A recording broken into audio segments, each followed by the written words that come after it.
Le BRGM est un établissement public, donc c'est un EPIC, hein, à caractère industriel et commercial. Nous sommes à peu près 1000 chercheurs-ingénieurs, hein, qui travaillons au sein de l'établissement, sous triple tutelle de la recherche d'abord, de l'environnement et puis aussi du ministère de l'économie. On a les compétences pour caractériser et gérer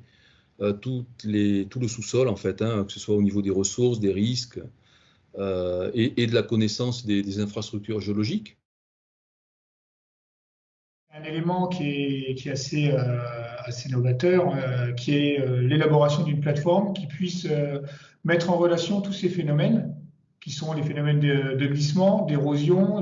d'inondation aussi, puisque Kevin a travaillé un peu sur ces aspects-là, ces effets de concomitance, d'effets cascades, et d'essayer d'intégrer ça dans un seul outil, et de voir un peu si de pouvoir intégrer ça justement dans ce continuum terre-mer, et de mettre au regard de ça les enjeux, la vulnérabilité des éléments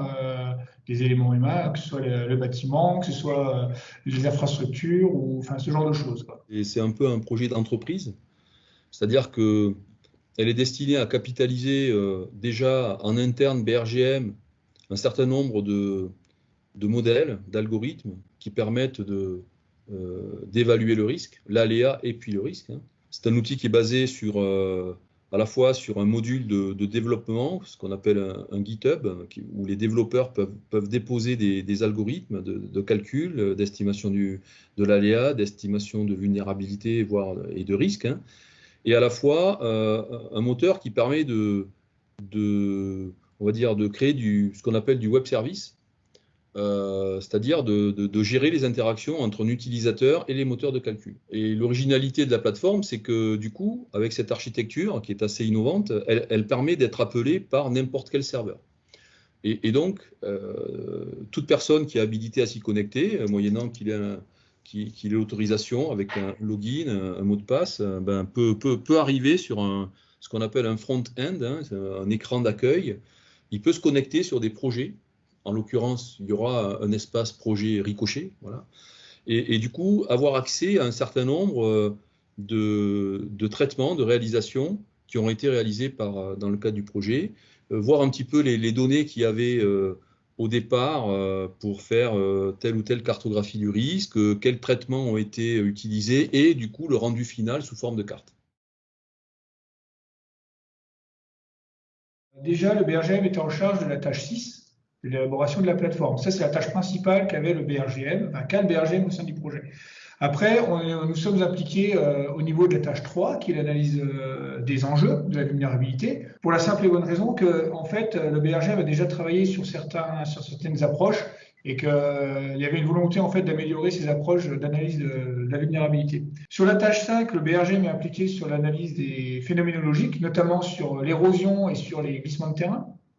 que ce soit sur l'analyse des phénomènes sur le terrain, que ce soit dans le monitoring avec la thèse de Guillaume Tirard, qui est co-encadré par l'Université de Caen et par Gilles Grandjean au sein du BRGM. On est impliqué aussi dans la tâche 5 sur l'analyse, enfin, la cartographie de la susceptibilité et de l'aléa des glissements de terrain. L'enjeu de la tâche 3, il est centré sur une méthodologie pour définir, qualifier, quantifier la vulnérabilité des différents enjeux. Alors, un enjeu, c'est un objet spatial, un bâtiment, une voie de communication qui peut avoir un dommage structurel, fonctionnel. On va laisser de côté les dommages corporels pour les personnes et qui a besoin d'être défini dans le cadre de la cartographie et de l'analyse des risques naturels. L'idée était de pouvoir faire des cartes d'enjeux et de risques à une échelle, enfin, sur des secteurs assez larges, des sites d'études qu'on avait définis, et de pouvoir, au fur et à mesure, zoomer, essayer d'aller dans le détail et d'avoir différentes fonctions, différentes caractérisations de la vulnérabilité un peu plus précises pour aller vraiment dans le détail et essayer d'avoir des fonctions d'endommagement. Il y a deux choses. La première chose, c'est qu'avec ce type d'approche, qui a une visée quand même opérationnelle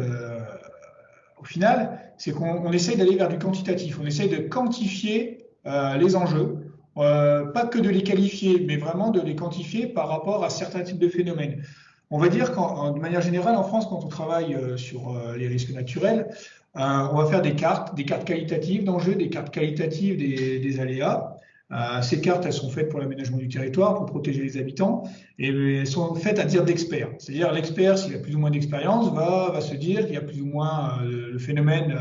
va se déclencher pour les 100 prochaines années. Et vis-à-vis de ça, on va essayer de définir des enjeux principaux et de voir si ça va les toucher ou pas. Là, l'idée que l'on a à travers ce projet, c'est de pouvoir toucher du doigt quelque chose de quantifié, de pouvoir dire, bah, s'il arrive quelque chose, on a, je ne sais pas, X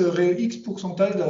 ou tel pourcentage de chances que ce soit touché et ça va nous déclencher un tel endommagement sur ce bâti, sur cette voie, et il va falloir peut-être prévoir quelque chose par rapport à ça. Pour la tâche 5, en revanche, là, notre travail à nous, au sein du BRGM, c'était l'analyse en particulier des glissements de terrain et de l'érosion des sols, avec une analyse de la susceptibilité, c'est-à-dire de l'occurrence spatiale de ce type de phénomène, et puis une analyse de l'aléa, l'occurrence spatiale et temporelle, et de l'intensité de ce type de phénomène. Alors, pour la tâche 5, on va dire qu'on a une partie qui est déjà faite. On a des cartes qui sont faites sur la base de travaux antécédents de la thèse de Mathieu Fressard sur des grands sites avec des cartographies de susceptibilité. Et puis actuellement, dans le cadre de la thèse de Guillaume, on travaille sur des cartes plus fines qui vont tenir compte justement de l'analyse des facteurs déclenchants de la tâche 4 à introduire dans des modèles plus physiques pour tenter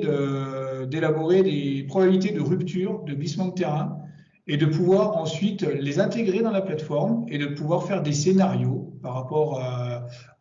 la tâche 4 et de voir dans quelle mesure ces glissements peuvent se déclencher et impacter les différents enjeux. Cette plateforme, elle a vocation d'aider et d'appuyer des projets de recherche, tels que Ricochet, mais elle ne dépend pas que de ces projets de recherche. C'est-à-dire qu'une fois que ces projets sont clôturés, la plateforme a vocation d'être pérennisée, de continuer parce que c'est un projet de l'établissement BRGM. Ça, c'est le premier point, c'est-à-dire qu'on espère avec ça pouvoir préserver à la fois les données, les algorithmes, les productions, les cartes qui ont été générées par tel ou tel projet, et ceci dans le temps. Donc c'est sa vocation première.